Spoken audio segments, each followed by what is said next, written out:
E agora vamos continuar falando sobre as novas regras da reforma trabalhista que entraram em vigor sábado, antes de ontem. Agora, gente, é lei. As mudanças estão gerando dúvidas, receio, e é por isso que estamos com o advogado Jefferson Carlos Ponquiroli.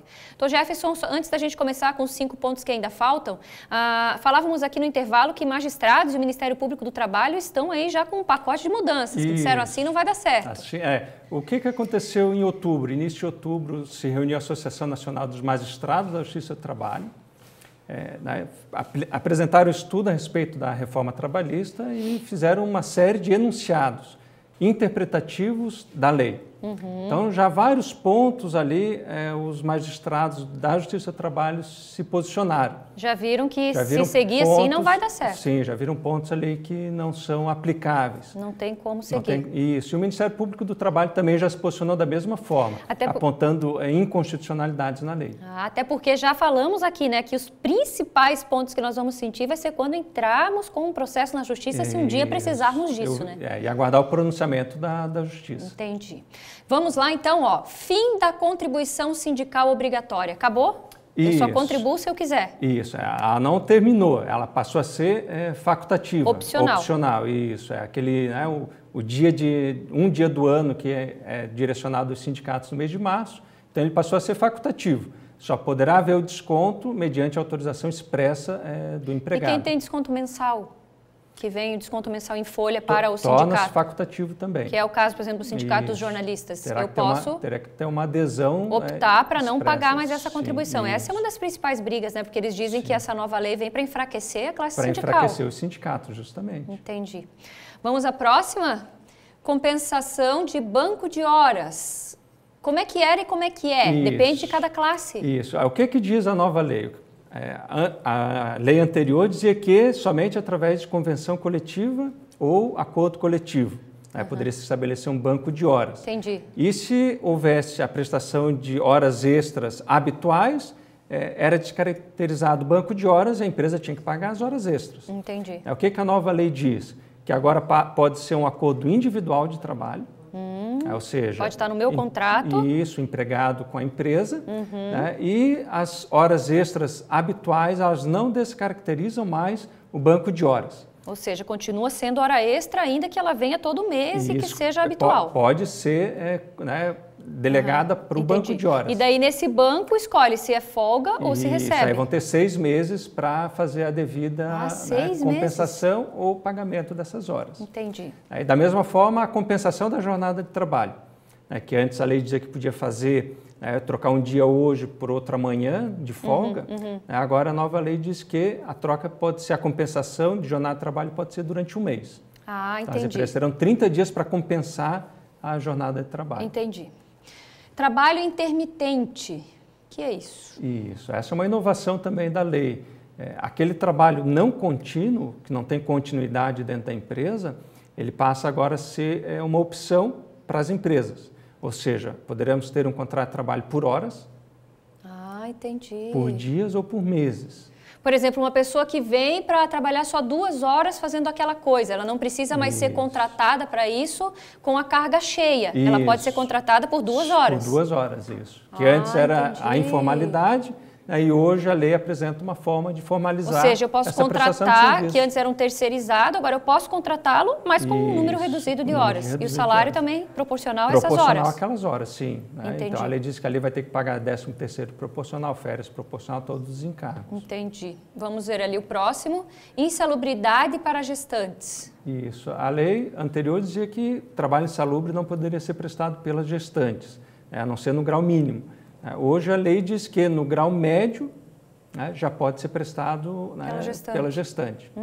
Só pode ser proibido em caso de um laudo médico proibindo. Nossa, mas isso vai complicar bastante. Mas via de regra passou a ser permitido.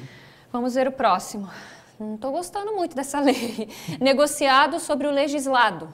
Isso. Essa é uma grande questão da reforma trabalhista, porque a gente vê que há assuntos que podem ser objeto de acordo entre a empresa e o empregado.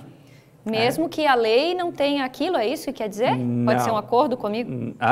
Não, a lei estabelece ali a questão de compensação de jornada de trabalho, banco de horas, entendi. A questão então, do teletrabalho. Isso aqui é uma coisa que entre a empresa e o funcionário a gente pode fazer acordo em vários... em vários assuntos que pode até, em determinados pontos, contrariar a lei quando for através de convenção coletiva de trabalho ou acordo coletivo de trabalho. Essa é uma grande questão. O que dizia a lei anteriormente? Que a convenção de trabalho ela pode trazer informações ou diretrizes ou orientações a respeito de determinado assunto, mesmo que já houvesse uma legislação sobre aquele assunto, mas a convenção só poderia ampliar os direitos. O que a nova reforma trabalhista diz? Que a convenção coletiva de trabalho ela pode restringir direitos, inclusive suprimi-los, sem qualquer tipo de compensação. Por exemplo, um piso trabalhista? Não, ou não? O piso não piso pode. Salarial? Isso, não. O piso não pode ser alterado. Por exemplo, o jornalista tem uma carga horária X e um piso X, né? Que é aquele mínimo para a categoria. A empresa pode contratar alguém por aquela carga horária por menos? Não, o piso da categoria ele permanece inalterado, tem que ser mantido. E pode entrar aí aquela questão anterior de trabalhar menos horas e daí o piso ser menor ou não? Ser proporcional? A proporcionalidade, sim. Entendi. Para a questão do trabalho intermitente, principalmente. Entendi. Então, essa questão do negociado sobre o legislado é uma questão que vai ainda... Mas isso não deixa muito aberto, Jefferson, muito amplo? Porque imagina o quanto de... Sim, hoje em dia... Porque o brasileiro ainda não é acostumado a legislar em cima do bom senso. Sim, ele é acostumado a legislar com a lei. Alguns pontos que a lei permite, por exemplo, que seja objeto de convenção coletiva ou acordo coletivo de trabalho é a questão da insalubridade. Entendi. Como é que os funcionários vão negociar a questão de insalubridade com a empresa? Vão abrir mão? A questão das horas extras, eles vão poder trabalhar excessivamente? Então, são questões que ainda serão objeto de muita discussão judicial, porque haverá um limite. Aí a lei diz que aqueles empregados com grau superior e que ganham 2 vezes o teto da Previdência, ou seja, hoje em torno de R$11 mil, o que eles negociarem com a empresa pode contrariar, inclusive, a lei. Puxa vida. Temos aqui uma pergunta. Está no WhatsApp? Vamos ver ali, ó. Aqui, põe aqui atrás para mim, que a tia Cris não enxerga. Olha, o Danilo pergunta o seguinte: se houver um acidente de trajeto ao trabalho, a empresa não se responsabiliza mais? Esse é um grande ponto de discussão.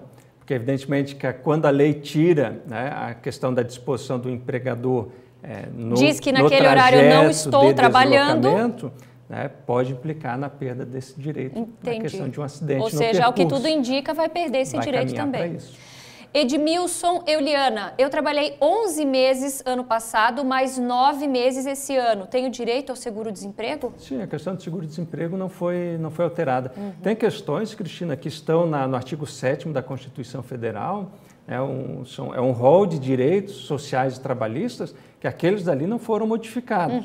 E se a lei, em algum momento, ela conflita com aquelas condições, com aquele rol taxativo da Constituição, ela vai ser considerada inconstitucional. Entendi. Aquilo ali está mantido. Ali tá mantido. Como, por exemplo, o seguro-desemprego. Seguro-desemprego, férias, 13º, auxílio maternidade. Foi assim que o ministro começou, inclusive, a declaração dele, eu acho, né?